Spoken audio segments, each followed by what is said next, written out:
दोस्तों धनोइस पर आपका स्वागत है। आज आप लोगों के लिए बेहद जरूरी और काम की खबरें निकल कर आ रही हैं। खबरों में रेलवे मंत्रालय की तरफ से एक बड़ी सूचना है जो आप सभी को राहत पहुंचाने वाली है और इस राज्य ने बसों को दे दी है पूरी परमिशन। तो जानेंगे किस राज्य ने दी है बसों को पूरी परमिशन। और गरीब लोगों के लिए भी एक बड़ी जानकारी है कि अब अनाज और चावल के साथ कैश भी दिया जाएगा। इसको लेकर भी एक बड़ी जानकारी निकल कर आ रही है और साथ में ही महिलाओं के खाते में पीएम के द्वारा 1,000 रुपए भेजे जाएंगे। इसको लेकर भी एक बड़ी जानकारी है जो आपके लिए बेहद जरूरी है। और साथ में अमेरिका के राष्ट्रपति डोनाल्ड ट्रंप को लगा है एक तगड़ा झटका और इसी के साथ अमेरिका ने चाइनीज प्रोडक्ट को बैन करने का भी पूरा प्लान तैयार कर लिया है। और आपके शहर के मौसम को लेकर भी एक बड़ी जानकारी है। तो दोस्तों इन सभी खबरों को विस्तार से जानने वाले हैं। इसके अलावा भी है खबरों में बहुत कुछ। अगर चैनल पर पहली बार हमारी वीडियो देख रहे हैं आप तो चैनल को सब्सक्राइब जरूर कर लीजिएगा। नीचे आपको लाल रंग का सब्सक्राइब का बटन दिख रहा है, उसे दबाकर सफेद बना दीजिएगा और उसी के साथ एक घंटी भी है, घंटी को भी दबा दीजिएगा कि सरकार के द्वारा अगर कोई भी स्कीम निकल कर आएगी तो वो सबसे पहले आपको उसकी जानकारी पहुंच जाएगी।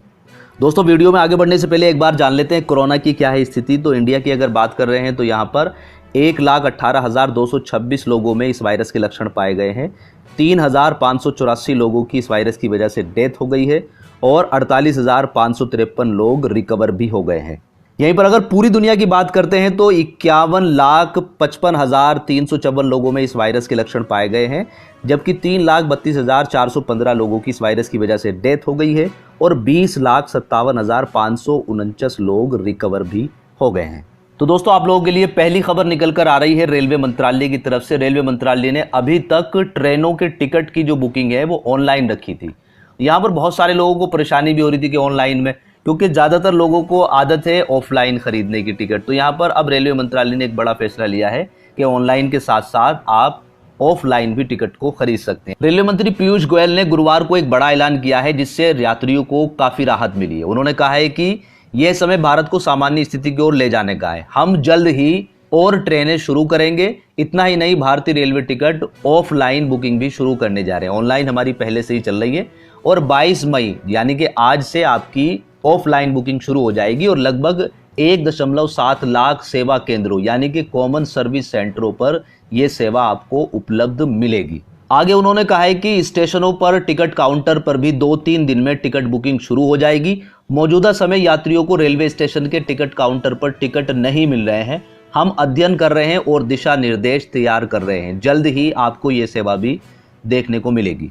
तो दोस्तों चलते हैं दूसरी खबर की तरफ। ये दूसरी खबर जो है भारतीय रिजर्व बैंक के पूर्व गवर्नर रघुराम राजन की तरफ से आ रही है। उन्होंने कहा है कि केवल अनाज और चावल से ही गरीबों का पेट नहीं भरा जा सकता, इसके अलावा भी उनको काफ़ी ज़्यादा ज़रूरत है, जैसे कि दूध है, सब्जी है, तेल है और किराया भी चुकाना होता है। तो ये सारी ज़रूरतों को पूरा करने के लिए उनके पास पैसा ज़रूर होना चाहिए। तो भारतीय रिजर्व बैंक के पूर्व गवर्नर रघुराम राजन ने कोविड-19 से प्रभावित अर्थव्यवस्था को उभारने के लिए 20.9 लाख करोड़ के पैकेज को नाकाफी बताया। रघुराम राजन ने बताया कि ऐसी स्थिति में जैसे लोगों को सब्जी, दूध, तेल और किराए जैसी जरूरतों के लिए भी खर्च चाहिए। केंद्र सरकार द्वारा ऐलान किए गए करीब 21 लाख करोड़ के पैकेज को पूर्व आरबीआई गवर्नर रघुराम राजन ने पर्याप्त बताया। उन्होंने कहा है कि कोविड-19 की वजह से अर्थव्यवस्था को होने वाले नुकसान में इससे मदद नहीं मिलेगी। ऐसे संकट की स्थिति में प्रवासी मजदूरों को मुफ्त अनाज चाहिए। लॉकडाउन की वजह से रोजगार को हुए नुकसान की भरपाई करनी होगी। लोगों को दूध, सब्जी, तेल और किराए जैसी जरूरतों के लिए खर्च चाहिए। आज के समय में पूर्व आरबीआई गवर्नर रघुराम राजन का ये बयान बहुत ज़्यादा इंपॉर्टेंट रखता है। क्यों? इस लिहाज से क्योंकि कोरोना वायरस का अभी तक कोई भी वैक्सीन तैयार नहीं हुई है। इसका केवल एक ही रोकने का समाधान है कि लोग बागों की इम्यूनिटी सिस्टम जो है वो काफ़ी अच्छा रहे और वो तभी पॉसिबल हो जाएगा जब गरीब लोगों को खाने पीने के लिए पौष्टिक आहार मिलेगा। और पौष्टिक आहार कब मिलेगा? जब उनके पास पैसे होंगे।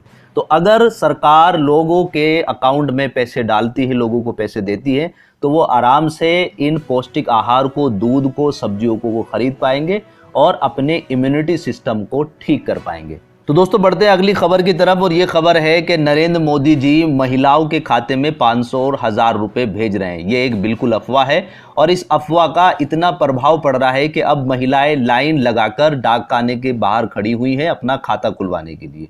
जी हाँ दोस्तों, लॉकडाउन के बीच मध्य प्रदेश के इटारसी शहर की गरीब बस्तियों की महिलाओं में यह अफवाह उड़ा दी गई है कि नरेंद्र मोदी जी 500 और 1000 रुपए की राशि खाते में भेज रहे हैं। और इस अफवाह के कारण पिछले 4 दिनों से शहर के मुख्य डाकघर के बाहर महिलाओं की और पुरुषों की लाइन लगी पड़ी है। डाकघर के अधिकारियों और कर्मचारियों को कहना है कि इस तरह की किसी भी स्कीम की उनको अभी तक कोई जानकारी नहीं है। ज्यादा भीड़ डाकघर में हो रही है। पहले जो है ना 0 बैलेंस पर खाता खुलाया जा रहा था, लेकिन भीड़ को देखते हुए उसे नियंत्रित करने के लिए 100 रुपए की राशि भी ली जा रही है। लेकिन ये अभी तक कोई भी सरकार की तरफ से घोषणा नहीं हुई है कि महिलाओं के खाते में 500 या 1000 रुपए भेजे जा रहे हैं। तो अगर ऐसी कोई स्कीम सरकार की तरफ से घोषित होती है तो हम अपने चैनल के माध्यम से सबसे पहले आपको अवगत करा देंगे। तो दोस्तों चलते हैं अपनी अगली खबर की तरफ। अगली खबर जो है वो हवाई जहाज की उड़ानों को लेकर है। सरकार ने फैसला लिया है कि अभी इंटरनेशनल जो उड़ानें हैं उनको बंद ही रखा जाएगा, लेकिन घरेलू जो उड़ानें हैं उनको चालू कर देते हैं। तो घरेलू उड़ानों को लेकर जो टिकटों के लिए केंद्र सरकार ने गुरुवार को 7 स्लैब बनाए हैं, जिसके मुताबिक टिकटों का किराया जो है वो 2000 से शुरू होगा और लगभग 18,500 के करीब पहुंच जाएगा।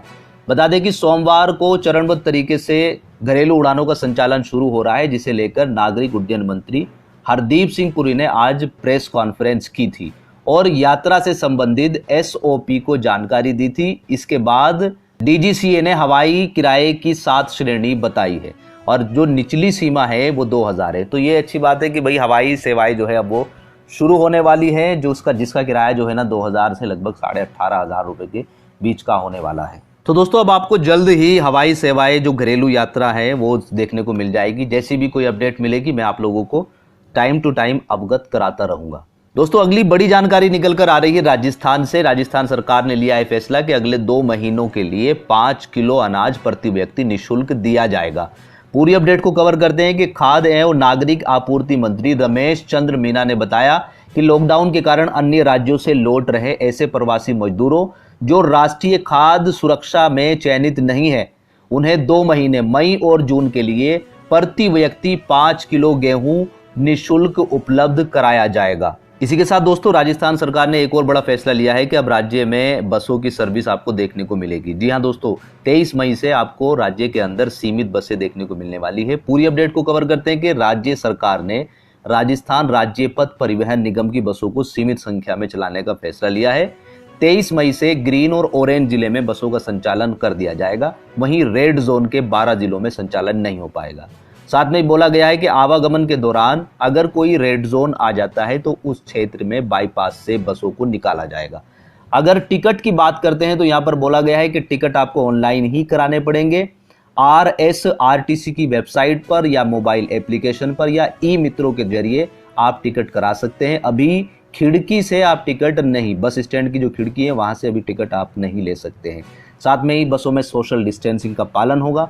मैक्सिमम 30 यात्री सफर कर पाएंगे और शाम 7 बजे से सुबह के 7 बजे के बीच संचालन नहीं होगा। दोस्तों अगली बड़ी खबर जो है अमेरिका से आ रही है कि अमेरिका ने चीनी कंपनियों पर अब रोक लगाना शुरू कर दिया है। जी हां दोस्तों, यहां पर कोरोना वायरस को लेकर अमेरिका अब चीन पर चौतरफा दबाव बना रहा है। आर्थिक मोर्चे पर अमेरिका एक के बाद एक चीन को झटका दे रहा है। अब अमेरिका शेयर बाजार में लिस्टेड चीनी कंपनियों पर डोनाल्ड ट्रंप की टेढ़ी नजरें पड़ने लगी हैं। दरअसल अमेरिकी सीनेट में एक बिल पास कराया गया है जो दिखाता है कि अमेरिका किस कदर चीन को लेकर चिढ़ा हुआ है।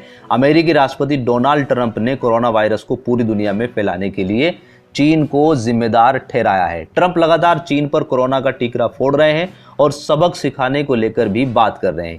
इसी कड़ी में अमेरिका एक के बाद एक नया फैसला चीन के खिलाफ ले रहा है। अब चीनी कंपनियों को अमेरिकन शेयर बाजार से डिलिस्टिंग करने के लिए अमेरिका सीनेट में एक बिल पास किया है। हालांकि इसे लागू होने में अभी थोड़ा समय लगेगा, लेकिन कहा जा रहा है कि सीनेट में इस बिल का विपक्ष ने भी समर्थन किया है। अमेरिकी के इस कदम में अमेरिकन शेयर बाजार में लिस्टेड चाइनीज कंपनियों के लिए मुश्किल खड़ी हो सकती है। बिल में कहा गया है कि अमेरिकी कंपनियों में निवेश को बढ़ावा देने के लिए यह कदम उठाया गया है। यहीं पर दोस्तों एक और अपडेट निकल कर आ रही है अमेरिका से कि अमेरिका के राष्ट्रपति डोनाल्ड ट्रंप को एक तगड़ा झटका लगा है कि क्योंकि अमेरिका में नवंबर में चुनाव होने हैं और चुनाव से पहले जो है ना कुछ कंपनियां सर्वे करती हैं और बताती हैं कि किसका पलड़ा भारी चल रहा है। तो उसमें ट्रंप का पलड़ा जो है वो बिल्कुल हल्का बताया गया है। पूरी अपडेट को कवर करते हैं कि एक अमेरिकी स्टडी ने खुलासा किया है कि डोनाल्ड ट्रंप इस साल नवंबर में होने वाले राष्ट्रपति चुनाव में बुरी तरह से हारने वाले हैं। एक नए मॉडल की स्टडी के मुताबिक